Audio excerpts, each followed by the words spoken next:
ಲೋಕಸಭಾ ಚುನಾವಣೆ ಹತ್ರ ಆಗ್ತಾ ಇದೆ. ಎರಡೂ ಪಕ್ಷಗಳಿಂದ ಅಂದ್ರೆ ಕಾಂಗ್ರೆಸ್ ಮತ್ತು ಮೈತ್ರಿಯಿಂದ ತಮ್ಮದೇ ಆದ ತಂತ್ರಗಾರಿಕೆ ನಡೀತಾ ಇದೆ. ಅದರಲ್ಲಿ ಮೈಸೂರಿನಲ್ಲಿ ಸಿಎಂ ಸಿದ್ದರಾಮಯ್ಯ 3 ದಿನ ವಾಸ್ತವ್ಯ ಹೂಡ್ತಾ ಇದ್ದಾರೆ. ರೆಸ್ಟ್ ನೆಪದಲ್ಲಿ ರೆಸಾರ್ಟ್ಗೆ ತೆರಳಿ ಸಿಎಂ ರಣತಂತ್ರವನ್ನ ರೂಪಿಸ್ತಾ ಇದ್ದಾರೆ.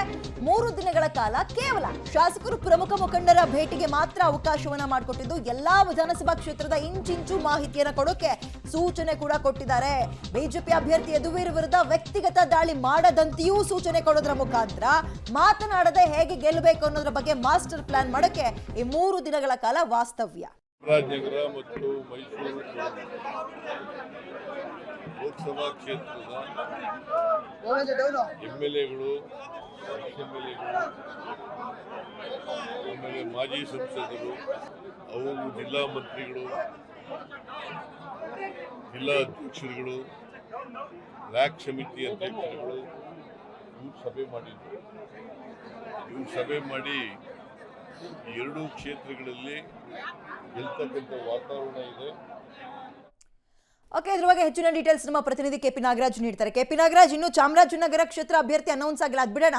ಮೈಸೂರು ಅಂತ ಬಂದಾಗ ಒಂದ್ ಕಡೆ ತವರು ಕ್ಷೇತ್ರ, ಮತ್ತೊಂದ್ ಕಡೆ ಸಿಎಂ ಆಗಿದ್ದಾರೆ, ಗೆಲ್ಲಲೇಬೇಕಾದ ಒತ್ತಡ ಒಂದ್ ರೀತಿ ಸಿದ್ದರಾಮಯ್ಯ ಅವ್ರಿಗೆ ಅಲ್ವಾ. ಮಗದೊಂದ್ ಕಡೆ ಆಪೋಸಿಟ್ ಅಭ್ಯರ್ಥಿ ವಿಚಾರವಾಗಿ ಮಾತನಾಡಂಗೂ ಇಲ್ಲ, ಮಾತಾಡಿದ್ರೆ ಕಷ್ಟ, ಇಲ್ಲಾಂದ್ರೆ ನಷ್ಟ, ಆ ರೀತಿ ಪರಿಸ್ಥಿತಿಗೆ ಒತ್ತಡಕ್ಕೆ ಸಿಗಾಕೊಂಡಿದಾರ ಅಂತ.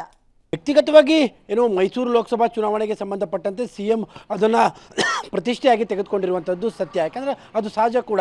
ಯಾಕೆಂದರೆ ಮೈಸೂರು ಅವರ ತವರೂರು. ಕಳೆದ 2 ಲೋಕಸಭಾ ಚುನಾವಣೆಯಲ್ಲೂ ಕೂಡ ಅವರಿಗೆ ಈ ಕ್ಷೇತ್ರ ತಮ್ಮ ಕೈಗೆ ಸಿಕ್ಕಿಲ್ಲ ಅನ್ನುವಂಥದ್ದು. ಹಾಗಾಗಿ ಈ ಬಾರಿ ಶತಾಯಗತಾಯ ಈ ಕ್ಷೇತ್ರವನ್ನು ಮತ್ತೆ ಮರಳಿ ಪಡಿಬೇಕನ್ನುವಂಥ ರಣೋತ್ಸಾಹದಲ್ಲಿ ಸಿಎಂ ಇದ್ದಾರೆ. ನಿನ್ನೆ ಇಡೀ ದಿನ ಪ್ರಮುಖವಾದಂಥ ಸಭೆಯನ್ನು ಮೈಸೂರಿನಲ್ಲಿ ನಡೆಸಿದ್ರು. ಇವತ್ತು ವಿಶ್ರಾಂತಿಯ ಹೆಸರಿನಲ್ಲಿ ಕಾರ್ಯತಂತ್ರ ರೂಪಿಸುವಂಥ ಸಲುವಾಗಿಯೇ ಇವತ್ತು HD ಕೋಟೆಯಲ್ಲಿರುವಂಥ ಬಳಿಯಲ್ಲಿರುವಂಥ ಒಂದು ಖಾಸಗಿ ರೆಸಾರ್ಟ್ಗೆ ನಿನ್ನೆ ಸಂಜೆ ಅವರು ತೆರಳಿರುವಂಥದ್ದು. ಸಿಎಂ ಅವರ ಜೊತೆಯಲ್ಲಿ ಮೈಸೂರು ಭಾಗದ ಅವರ ಪರಮಾಪ್ತರು ಅವರ ಜೊತೆಯಲ್ಲಿದ್ದಾರೆ. ಇದು ಕೇವಲ ಹೆಸರಿಗಷ್ಟೇ ವಿಶ್ರಾಂತಿ ಅನ್ನುವಂಥದ್ದು ಎಲ್ರಿಗೂ ಗೊತ್ತಿರುವಂಥ ವಿಚಾರ.